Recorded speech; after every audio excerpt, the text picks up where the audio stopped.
Thank you. मतलब पहले सबको थैंक यू कहना चाहता हूँ, क्योंकि एक हमारा गांव का एक कहानी को हम सिनेमा का रूप में लेके आए हैं, एंड आप लोग दुनिया भर लेके गए।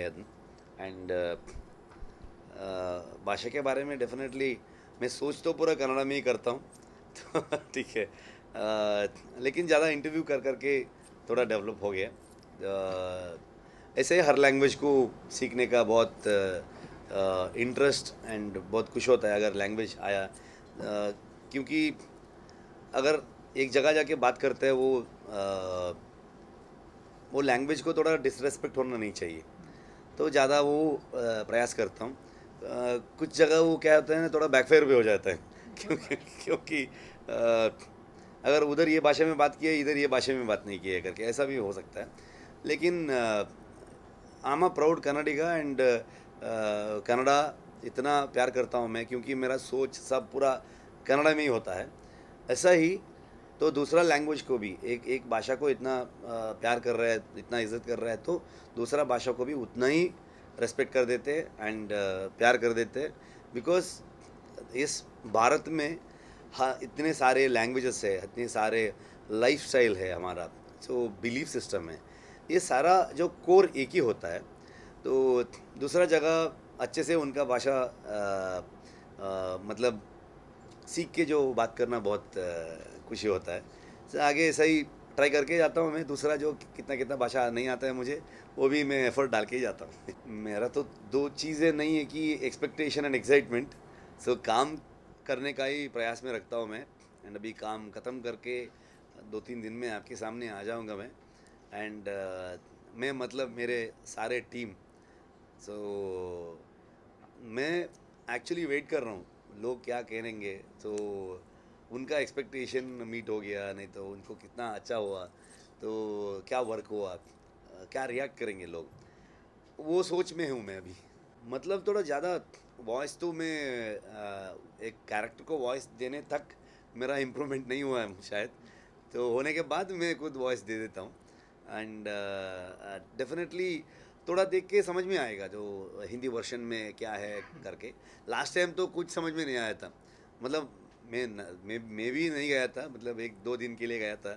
वो कन्नड़ा में रिलीज़ हो गया, उतने इतना स्पीड हमको दूसरा भाषा में ट्रांसलेट करना चाहिए था, टाइम ही नहीं मिला।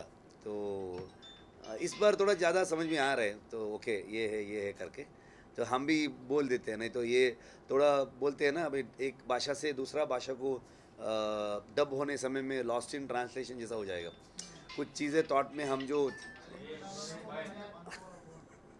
कुछ कुछ कुछ थॉट्स होगा हमारा, जो थ्रू आर स्टोरी वो बोलने के लिए ट्राई कर रहा है, जो दूसरा भाषा में जाने वक्त वो कम्प्लीटली बदल ही जाएगा।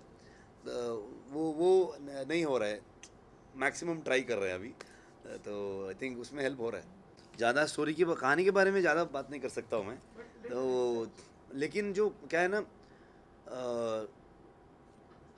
जो समय का जो रेफरेंस नहीं था हमको, मतलब कैसे कुछ पेंटिंग जो पुराने ज़माने में जो हिस्टोरिकल फिल्म, मिथोलॉजिकल फिल्म, जो ऐसा करने का वक्त, तो मोस्टली उनको पेंटिंग्स जो उसमें राजा महाराजा का पेंटिंग्स हो, वो देख के थोड़ा रेफरेंस था। एंड प्लेस थिएटर में जो ड्रामास थे उस समय का तो कुछ रेफरेंस होगा।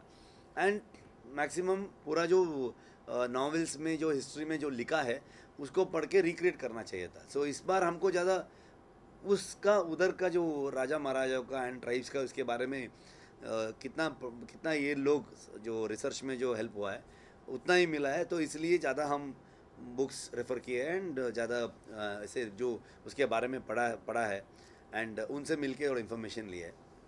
डेफिनेटली वो पूरा वही बताते हैं बोल नहीं सकते, क्योंकि वो कहानी में कुछ लेयर्स में वो हेल्प होगा, जो स्क्रीन प्ले का लेयर्स में हेल्प होगा, तो वो थॉट में देखना चाहिए। मतलब वो कांतारा जो इनिशियली जो कहानी शुरू किया था मैं, उस समय उतना ज़्यादा ये नहीं था, एंड स्टोरी डेवलप होते ही बिकॉज जो कहानी इट्स अबाउट एग्रीकल्चर, जो उधर का जो ट्राइब्स है वो लोग के बारे में है।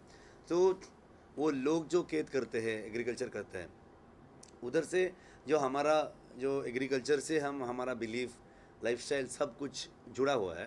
तो उधर कनेक्टेड हमारे हमारे गांव में, नहीं तो कोस्टल कर्नाटक में जो दैवा हम दिखाया फिल्म में, it is very connected to the people.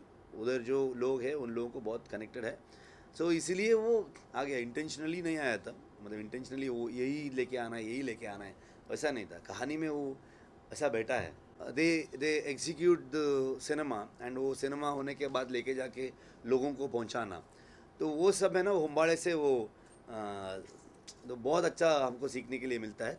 So I am so happy Kantara को वो लोग प्रोड्यूसर्स है, they are the right producers for Kantara, and ऐसा तो सारे टीम का बहुत बड़ा कंट्रीब्यूशन है। तो वो बोल के कैसे मैं आपको समझा दूँ, मतलब आप फीलिंग से समझाइए। नहीं, मतलब आप देख लीजिए, फिल्म में देख लीजिए,